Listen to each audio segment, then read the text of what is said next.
Coba deh kamu bayangin sebuah skenario kayak gini.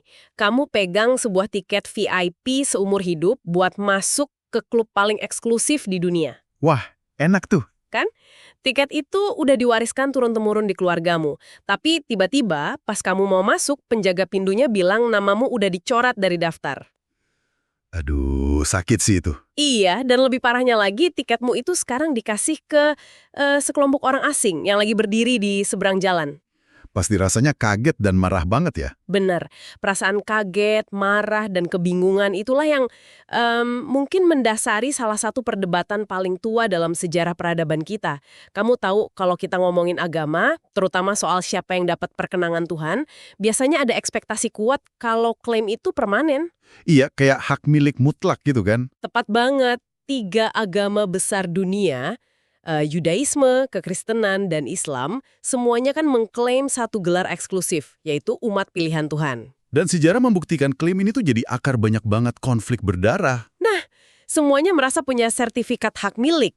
Tapi, di penelusuran mendalam kita kali ini, kita mau ngajuin satu pertanyaan. Gimana kalau status umat pilihan itu sebenarnya nggak pernah dirancang sebagai hak milik? Menarik. Terus jadinya apa dong? Gimana kalau itu lebih mirip tongkat estafet yang bisa dipindah tangankan kapan aja? Wow. Itu benar-benar cara pandang yang memaksa kita merombak total cara kita melihat sejarah agama sih. Kan? Kita tuh selalu diajarin buat mikir dalam garis lurus. Asumsinya kalau Tuhan kasih janji ke satu kelompok, ya kelompok itu bakal pegang janjinya sampai kiamat. Logikanya gitu biasanya. Iya. Tapi gagasan soal tongkat estafet ini ngeharusin kita pakai kacamata yang jauh lebih dinamis. Ini bukan lagi soal siapa yang pertama kali dipanggil, tapi siapa yang lagi megang tongkat itu sekarang.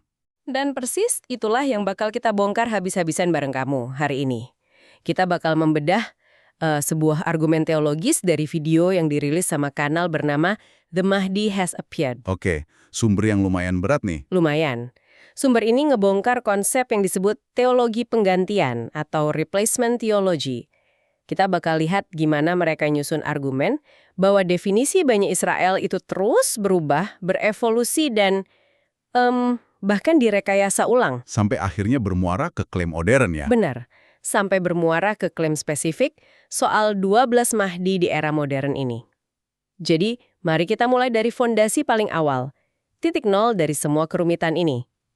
Sosok Abraham atau Ibrahim? Nah, buat masuk ke situ, konteks utama yang harus kamu pahami dari sumber ini tuh soal definisi keselamatan atau salvation. Keselamatan yang kayak gimana maksudnya? Jadi, menurut video ini, keselamatan itu bukan sesuatu yang turun otomatis dari langit cuma karena kamu percaya doang. Oh, bukan cuma soal iman ya? Bukan. Keselamatan tuh cuma bisa dicapai secara eksklusif kalau seseorang ada di dalam sebuah covenant atau kontrak perjanjian yang aktif sama Tuhan. Kontrak perjanjian, oke. Dan akar dari seluruh sistem kontrak ini, yang juga disepakati sama ketiga agama monoteistik besar, itu ya dimulai dari perjanjian sama Abraham tadi. Ngomong-ngomong soal kontrak nih, kalau di dunia modern kan kita tanda tangan di atas kertas bermaterai. Benar. Tapi sumber ini nyorotin kalau kontrak Abrahamik ini punya syarat fisik yang lumayan ekstrim. Oh iya, syarat dari kitab Kejadian itu kan. Iya, dari Genesis. Syarat utamanya adalah sunat. Dan detail hukumnya itu presisi banget loh. Perjanjian ini berlaku buat Abraham dan semua keturunan laki-lakinya yang harus disunat tepat pada hari ke-8 setelah lahir. Tepat hari ke-8 ya? Iya, bahkan aturan ini mencakup budak yang dibeli pakai uang dari orang asing yang sama sekali bukan keturunan biologisnya. Semuanya wajib disunat. Pemilihan syarat fisik ini emang krusial banget di argumen mereka. Di dunia kuno, covenant itu bukan sekedar kesepakatan pikiran aja. Terus apa dong? Itu tuh ikatan darah. Menariknya, ini nunjukin kalau sejak awal, covenant Abrahamik itu punya dimensi yang inklusif secara sosial. Inklusif gimana maksudnya? Karena dia mengikat seluruh isi rumah tangga. Bukan cuma soal garis darah genetik murni. Begitu kamu dapat tanda itu di tubuhmu, kamu otomatis masuk ke sistem keselamatannya. Masuk akal sih. Dan ngomong-ngomong soal tanda tubuh, sumber ini juga narik satu detail mengejutkan dari tradisi Islam. Detail yang mana tuh? Mereka ngutip sebuah hadis, katanya bumi itu merasa kesakitan dan tersiksa selama 40 hari kalau terkena tetesan air seni dari pria yang nggak disunat. Wah, narasi yang cukup keras ya. Sangat keras. Sumber ini bahkan bilang najisnya itu setara kayak air liur atau kencing anjing. Terus pria yang nggak disunat itu dilarang mutlak jadi imam sholat. Jadi urgensinya ditekankan banget di situ. Bener, sunat ini seolah-olah jadi tanda tangan darah yang nggak bisa dihapus buat memvalidasi kontrak hukumnya. Analogi tanda tangan darah itu pas banget buat ngegambarin cara pikir orang masa itu. Itu tuh meterai permanen. Kalau nggak ada meterainya gimana? Dia tanpa meterai itu dokumen kontrakmu, yang dalam hal ini adalah jiwamu, dianggap nggak sah di mata hukum ilahi. Oke, aku paham soal meterai ini. Tapi, tunggu sebentar. Kalau kita bicara soal garis keturunan Abraham, narasi sejarah kan seringnya nempatin Ishak sebagai pewaris utama. Iya, Isaac atau Ishak. Terus gimana sumber ini ngejelasin posisi Ismail di dalam kontrak ini? Nah, disinilah sumber ini mulai ngelakuin manuver tekstual yang cerdik banget. Gimana tuh manuvernya? Mereka pakai teks yang sama yang biasanya dipakai buat nyingkirin Ismail, justru buat matahin eksklusivitas keturunan Ishak. Oh, dibalik argumennya. Benar. Sumber ini merinci kronologinya. Ismail yang waktu itu umur 13 tahun, disunat di hari yang sama persis kayak Abraham yang umurnya 99 tahun. Di hari yang sama persis. Iya. Fakta bahwa Ismail nerima meterai fisik itu di waktu yang sama, secara otomatis nyegel posisi dia di dalam covenant. Masuk akal. Emang sih, narasi Yahudi dan Kristen nekenin janji lewat Ishak. Tapi sumber ini ngingetin kalau teks itu juga nyatet janji Tuhan buat ngeberkatin Ismail dan bikin dia jadi bapa dari 12 pemimpin. Oh, dan buat mengkuat argumen kalau pintu keselamatannya ini lebar, sumber ini nyebrang ke teks perjanjian baru juga kan? Betul banget. Mereka bawa-bawa cerita soal Zakeus, si pemungut cukai itu. Iya, cerita Zakeus ini dipakai jadi semacam alat pembuktian definisi. Buat kamu yang mungkin belum familiar, Zakeus ini kan orang kaya yang kerja buat penjajah Romawi. Jadi dia dibenci sama kaumnya sendiri ya? Banget. Dia dianggap pengkhianat dan pendosa besar. Tapi, pas dia bertobat, Yesus nggak bilang, kamu sekarang pengikutku. Terus Yesus bilangnya apa? Yesus bilang, hari ini keselamatan udah datang ke rumah ini. Karena orang ini pun adalah anak Abraham. Anak Abraham. Wah, kata-katanya spesifik banget ya, nggak disebut anak Yakub atau anak Ishak. Persis. Pilihan kata itu diekstrak sama pembuat video sebagai bukti teologis. Mereka berargumen kalau semua keturunan Abraham punya hak atas janji keselamatan, asalkan menuhin syarat covenant. Jadi karena Ismail ini anak sah dan dia pegang tanda tangan sunat tadi, Maka keturunannya, yaitu bangsa Arab, juga masuk radar keselamatan Tuhan. oke, jadi pintunya emang sengaja dibikin lebih lebar. Tapi ini memunculkan pertanyaan baru di kepalaku. Pertanyaan apa tuh? Kalau semua keturunan Abraham bisa masuk, sementara peran umat pilihan itu sifatnya eksklusif, gimana Tuhan nyeleksi siapa yang pegang kendali? Ah, itu dia. Disinilah sumber ini ngebawa kita ke teori inti mereka, yaitu teologi penggantian. Betul. Konsep ini tuh bener-bener tulang punggung dari semua argumen di videonya. Coba jelasin sedikit konsepnya. Secara sederhana, teologi penggantian ini berlandaskan pada premis bahwa janji Tuhan itu absolut dan pasti dipenuhi, nggak pernah gagal. Oke, janjinya tetap. Terus? Tapi, kepada siapa janji itu direalisasikan, itu yang bisa berubah. Subjeknya yang berubah. Tepat. Kalau satu kelompok gagal menuhin kontrak, Tuhan nggak batalin kontraknya. Dia nggak batalin kelompok itu. Dan ganti mereka pakai kelompok baru. Biar gampang ngebayanginnya, ini tuh ibarat franchise tim olahraga profesional ya. Wah, analogi yang pas tuh. Gimana detailnya? Klubnya, yang kita sebut umat pilihan ini, tetap ada, targetnya tetap sama, yaitu trofi keselamatan. Tapi kalau pemain di lapangan ini mainnya jelek atau ngelanggar aturan liga, Manajernya marah ya? benar, manajernya, yaitu Tuhan, nggak bakal ngebubarin klubnya, dia bakal nyoret semua pemain lama itu, terus masukin roster pemain yang benar-benar baru dari luar. Identitas klubnya jalan terus ya? Iya, bajunya sama, tapi orang-orangnya udah ganti total. Itu cara ngebayangin yang gampang banget dicerna. Tapi ingat, di sumber ini, manajernya merombak pemain lintas kitab suci loh. Wah, lintas kitab suci gimana tuh? Mari kita bedah mekanismenya. Mulai dari perjanjian lama. Sumber ini ngutip kitab Ulangan di mana Tuhan murka ke bangsa Israel karena menyembah berhala. Terus Tuhan ngancem mereka. Iya, ancamannya unik. Tuhan bilang bakal bikin Israel cemburu pakai kelompok yang disebut bangsa yang bodoh. Bangsa yang bodoh kok kedengarannya malah kayak hinaan ya, bukan gelar buat umat pilihan. Nah, di situ letak rekayasa tekstual mereka. Kata bodoh ini nggak diartikan sebagai IQ rendah, tapi sebagai ketidaktahuan spiritual. Maksudnya bangsa yang belum punya kitab suci. Persis. Terus sumber ini narik garis langsung ke surat Al-Jumu'ah ayat 2 di Al-Quran, yang nyebutin Nabi Muhammad diutus untuk kaum yang ummi. Tunggu, Umi ini kan biasanya kebanggaan buat umat Islam yang artinya buta huruf. Iya, biasanya buat nunjukin mujizat Al-Quran kan? Iya.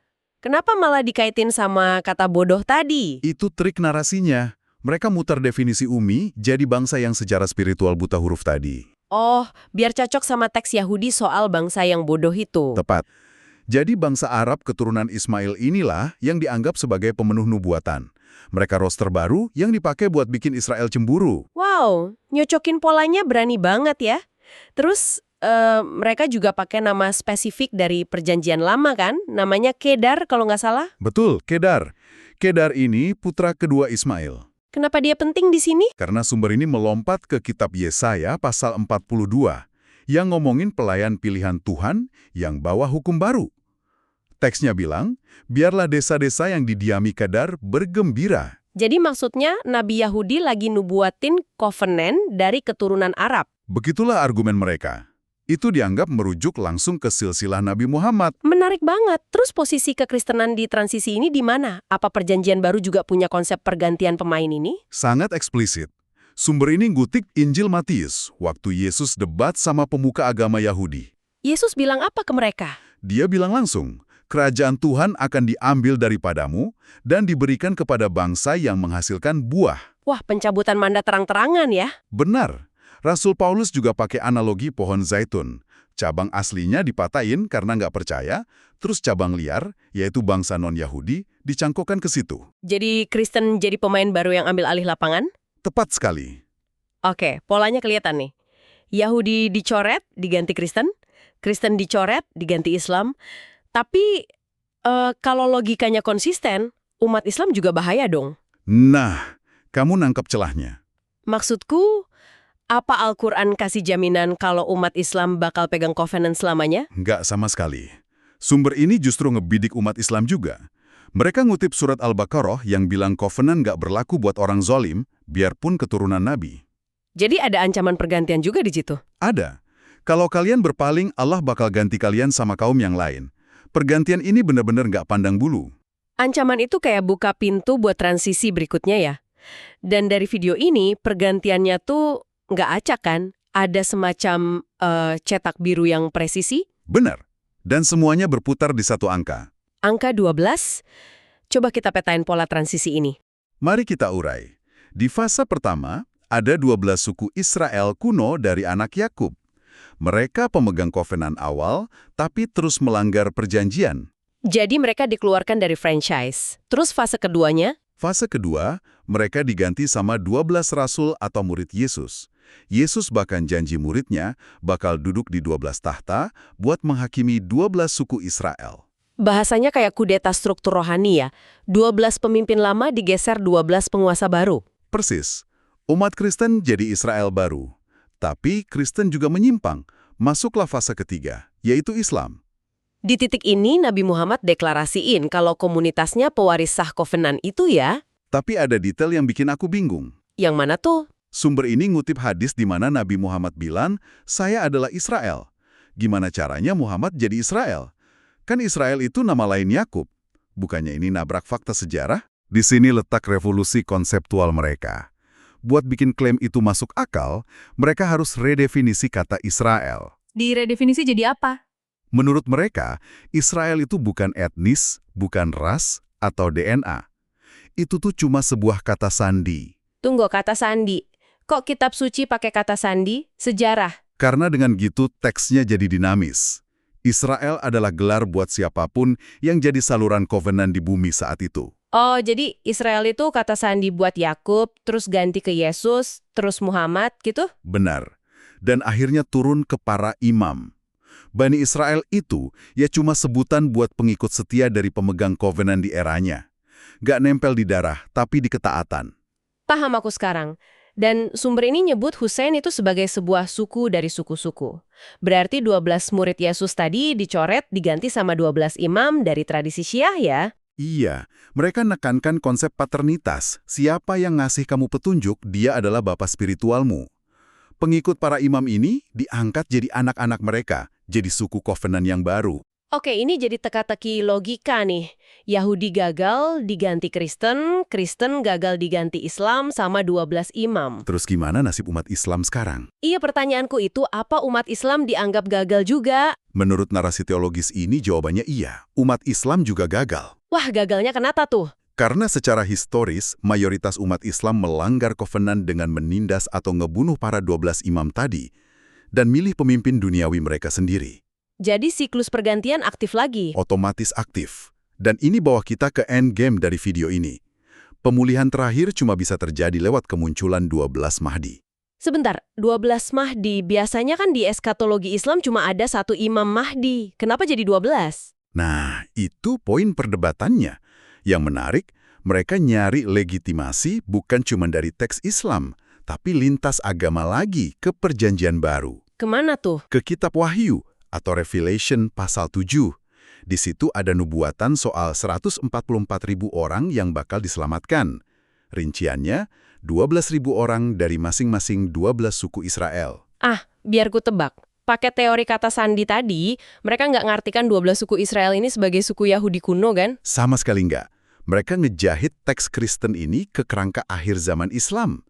Formulanya, satu Mahdi bakal pimpin satu suku rohani baru. Dan tiap suku isinya 12.000 pengikut setia. Tepat.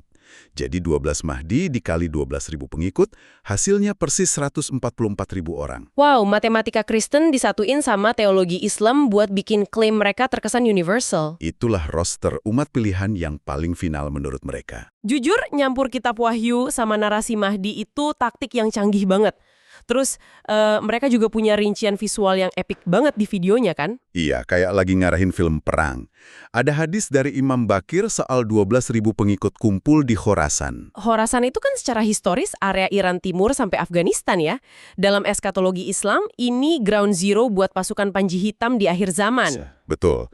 Nyebut Khorasan itu langsung neken tombol psikologis pendengarnya. Apalagi detail dramatisnya. Katanya pasukan ini nggak nyari harta, kayak emas atau perak. Slogan tempurnya itu Ahmad Ahmad. Dipimpin pemuda dari Bani Hashim kan? Iya, yang kasih bobot historis dan klaim silsilah darah. Dia nunggangi bagal abu-abu, pakai ikat kepala merah, nyeberangi Efrat. Ikat kepala merah dan bagal abu-abu.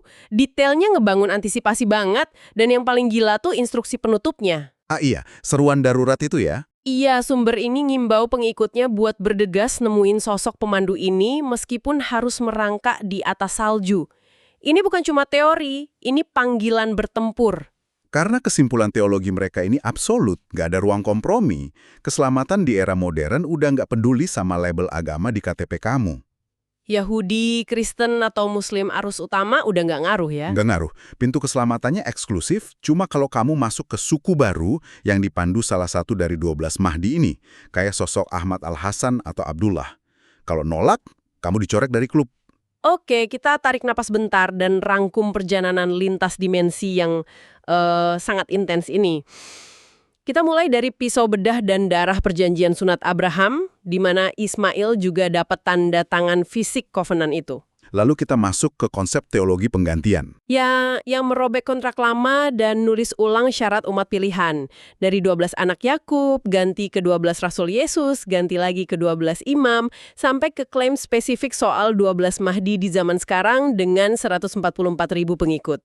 Israel bukan lagi soal negara atau etnis ya, tapi label dinamis buat siapa aja yang tunduk pada pemegang covenant di eranya. Dan setelah ngebedah ini semua, aku pengen denger satu pikiran penutup dari kamu nih. Menurutku, ini nyisain satu pertanyaan mendalam soal cara kerja keyakinan kita. Kalau teks-teks kuno dari berbagai peradaban dan kitab bisa dipotong, dirangkai ulang, dan ditafsirkan buat melegitimasi kelompok baru di era modern ini, seberapa fleksibel dong sejarah agama itu? Benar. Bayangin kalau status umat pilihan itu cuma sekedar peran teater yang aktornya terus di-casting ulang selama ribuan tahun.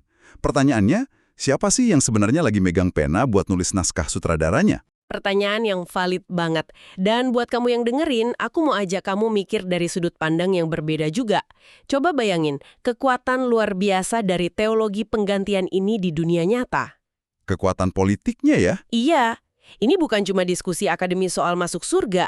Kalau kamu bisa yakinin ribuan orang bahwa kelompok penguasa saat ini udah dicoret Tuhan dan mandatnya pindah ke kelompokmu, kamu bukan cuma menang debat teologi. Kamu pegang resep buat memicu revolusi massa. Persis, kamu lagi nulis ulang realitas mereka. Makasih banyak buat kamu yang udah nemenin penelusuran mendalam kita kali ini. Dunia dogma dan interpretasi itu selalu punya lorong rahasia yang seru buat dibongkar. Dan puas banget bisa ngebedah manipulasi teks bareng-bareng. Sampai jumpa di obrolan kita berikutnya. Jangan pernah berhenti mempertanyakan apa yang kamu baca. Ingat, sejarah mungkin sebuah estafet, tapi kitalah yang mutusin mau lari ke arah mana. Tetap kritis dan jaga dirimu di luar sana kamu.